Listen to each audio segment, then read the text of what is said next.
Hey guys, welcome to my channel. Welcome to another video. How you all doing? I hope you're having a great day and great week. This is video 2 in my learning series. So in the last video, I talked about how I got into consulting, and in this video, I'm going to talk something more important. How do you sustain in consulting or any other high demanding job, and more specifically, how you maintain work-life balance in a job which seems like never-ending sprint. So why do people leave consulting? So I remember when I was in college, a lot of people joined consulting, including me. But within a year or two, around 60 to 65% of people left consulting, and the number one reason was work-life balance. Now, the first 2 years in consulting are really tough because unlike industry where you have extensive time period for training, you train in different department, and nobody expects a real value from you before your training is over. In consulting, they throw you in the deep end from day one and expect you to create value. For example, I think my training was only for 2 to 3 days, and from day 4, I was assigned to team. I was pulled into multiple proposals, and I was given slide to create with minimum context because everybody was super busy, and I was expected to add value from start. So there is no buffer time. Nobody is waiting for me to learn it at my own pace because essentially in the end, client is paying for me, so I have to prove my worth. Otherwise, why would they keep me? Also, in a traditional job, once you're hired, you don't have to sell yourself every day. But in consulting, you are the project. So every interaction, every project is an opportunity for you to prove yourself again and again.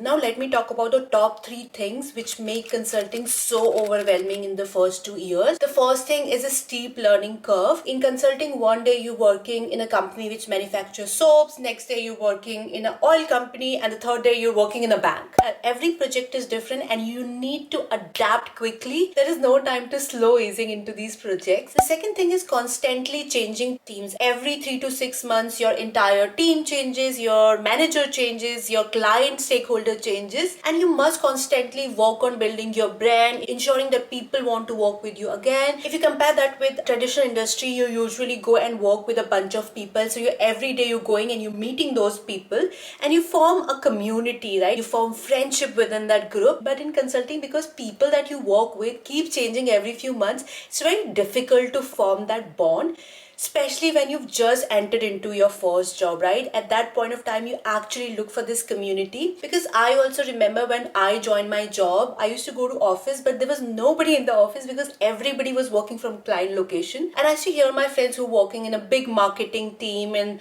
Unilever, P&G, that they have these group of interns that work together, that party together, go on a trips together. So I used to feel a bit left out and lonely. That could also be a bit troublesome. The third thing is long hour and high pressure.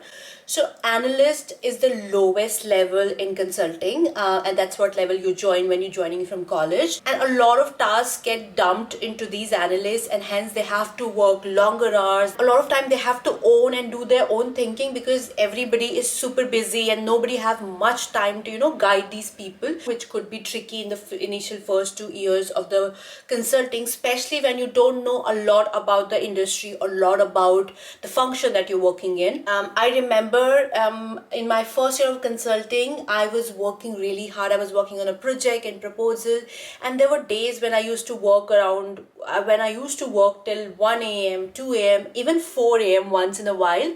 And in spite that, one of my manager gave me feedback that I was not doing enough and the quality of my work was not reflecting the good college that I've gotten my degree from. That was quite heartbreaking for me, and I remember that was the point in my consulting journey where I thought, I'm done. I have to find a new job. I can't do this. I'm not cut out to be in consulting. But what helped me at that point is talking to other people who I actually had work with and who gave me a very good feedback. So a lot of time, because in consulting, you don't have a constant direct manager. Your direct manager keep changing. And you have an indirect manager who kind of like guides you. You need to make sure that you have a wider network and you're taking feedback from different people, because sometimes a feedback might not exactly reflect your performance. How do you survive and thrive in consulting? So I'm going to share these 5 strategies that I have learned over the period to make life more manageable in consulting. I'm not saying that these are the best strategies. There could be other strategies out there, but this is what I have learned. So I'm just sharing my point of view. The first one is setting boundaries early. So when I started, I would reply to emails or ping like very late in the night, around 12 a.m., 1 a.m. Like whenever somebody used to ping me, I used to reply instantly. Then I talked to some experienced consultant who've been doing this for years and years, and they told me that you need to set a very clear boundaries. If you are diligently doing good work, nobody will punish you for not replying to a late night email or a late night ping. People would understand that you have a boundary, and you can be very firm and say that I'll pick this up first thing tomorrow morning. So make sure you set very clear boundaries. The next thing is you need to work hard, but you also need to work smarter. These companies have a lot of resources that you can leverage for every project. They'll have experts in different fields, they have templates, they have previous project, they have tools and assets that you can use in different projects, and a lot of time we don't even know about that. I always make sure that before I start on a project, I talk to a lot of people who've done that in the past. I identify the experts who I can utilize during the project, to get some insights. Use AI and automation for repetitive tasks or the task that doesn't require your functional knowledge. It's gonna make your life much easier. Then third thing is prioritize ruthlessly. So when you're analyst and consultant, you are going to get a lot of ping for different people. A lot of people are going to ask you for help, but you need to be very ruthless and prioritize what's going to give you most value. What do you need for your story right now? So what work is actually going to create most impact on your story? Don't just say yes to everyone. What I've learned is people in UK and in Europe, they respect a clear no than saying yes and doing a poor job. The next and the most important tip is protect your recharge time. So when you're working in a consulting or any corporate job, you're basically using your mind, right? So even when the laptops are off, your mind is switched on and thinking about the work. So it never get to rest. And it is very important for your own mental health that you give it that rest, which could be by indulging in activities that bring you happiness, that makes you be present and focus on something else. It could be workout, it could be spending time in nature, it could be pursuing a hobby, for example dancing, painting. And be very protective of this time. Even when things get very stressful, make sure you take out 15 to 20 minutes for yourself for this time, so that your mind can get a break, because it is very important for your performance as well. And I've realized the more stressful my project gets, the more particular I get about getting 15 to 20 minutes for my workout, because that really refreshes me and gives me a little bit of calm in that chaos. The last thing is build meaningful relationship.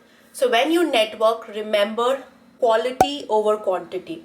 So when you're starting in consulting, I do recommend you that you try to go to as many networking events as possible, because you're still building your network, and in consulting, networking is the key. But over the time, focus on building genuine relationship. In my journey, I've networked with a lot of people, but it's only these genuine relationship that have helped me grow professionally or personally. So I would say build genuine relationship and try to find these informal mentors in your practice, and it could be outside your team as well. Look at the people whose journey really inspire you. It could be in terms of how they manage their work life balance, or how they've reached to a certain position very quickly, or the quality of work that they produce. Look whatever inspire you and try to build that network, so that that person can become your informal mentor. And these informal mentors are so important, because they will become your first point of contact whenever you're going through any ups and downs, which will happen a lot. When you have that support of network, it becomes easier to navigate those down. So I strongly recommend that you look out for your people in any company that you work for. Hi guys, so I'm in completely different attire and I look a bit tired as well, because while I was editing the video, I realized one of the clip got corrupted, so I have to now reshoot the video, and I'm feeling a little bit under the weather, so I might not be as excited as in the previous clip. Also, the lighting is completely different, because that video was shot in the morning when I had a lot of direct sunlight, and now it's almost around 5:30. These were the 5 tips, but I would say look at work-life balance from long-term perspective. And I would give you an example here. Like, this is a real incident that one of my senior alumni, college alumni, told me. So she also works in banking. So again, another industry which is infamous for long working hours. And she told me that when she started working, which is long back, she used to leave her office at 6:30 even when other people were working very late. People did judge her for that, and she did get a slower promotions. Now when she look around, she find a lot of younger people, younger to her, at same designation at her, but they are either bald or they are overweighted or they have some health issue, they have back problem, they have neck problem. She was telling me this, that I might have lost few promotion because of my setting up clear boundaries, but what I've gained is my health, my fitness, and I've gained so many key moments with my family. And she's so happy that she made sure that her priorities were clear and she worked towards her priority from the very start. And that really stuck with me, you know. I say decide what do you want from your career, decide what do you want from your job, what do you want from your life. Do you want to have a quick promotion, or do you want to spend more time with your family? And then accordingly you decide how your work-life balance are going to be and how you're going to set your boundaries. Now before I end this, I want to leave you with 3 final gems to think about. The first one is, it's never 50-50. Some days you would be working 70% and you'll just have 30% left for everything else. And other days it could be vice versa. Now there are some people in my office who have a very clear boundaries that they're not going to work in weekend at all. They will work very late on Friday or very early morning on Monday, but they will never work on weekend, which is very good for them. For me, I want it to be more flexible. By end of Friday, I get really tired physically, mentally, so I cannot produce my best work. So if the work is really a lot, I rather finish early on Friday and do a bit of it on weekend. That's my way of doing things because I think that's how my body works best. This happened once in a while, guys, that I'm working on a weekend. The second thing, which I keep talking about, is be grateful for your job. It is very easy to get into negativity. It is very easy to crib about your job, to cry about your job because everybody else is doing it. But remember, this job puts food on your table.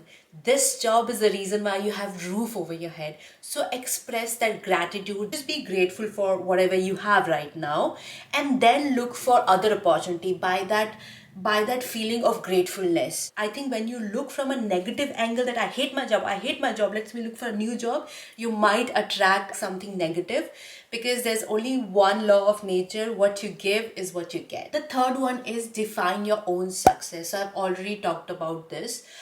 Success is different for different people. For some people, being MD in 7 years might be success. For some people, having a happy family could be a success. For some people, traveling the world could be success. Don't define your success from what the other people think success is, or what the society think success is. Just close your eyes and imagine yourself in 10 years. Define your boundaries. If you see family, then probably you want to set the boundaries clearly, that no matter what, my priority is my family, and I'm going to make sure that I take out that time for them. And that means there will be give and take. If you're going to give more time to your family, might be possible that there are other people who move ahead of you in the job, but because that's their priority, they are giving more time there. That's what the success looks like for them.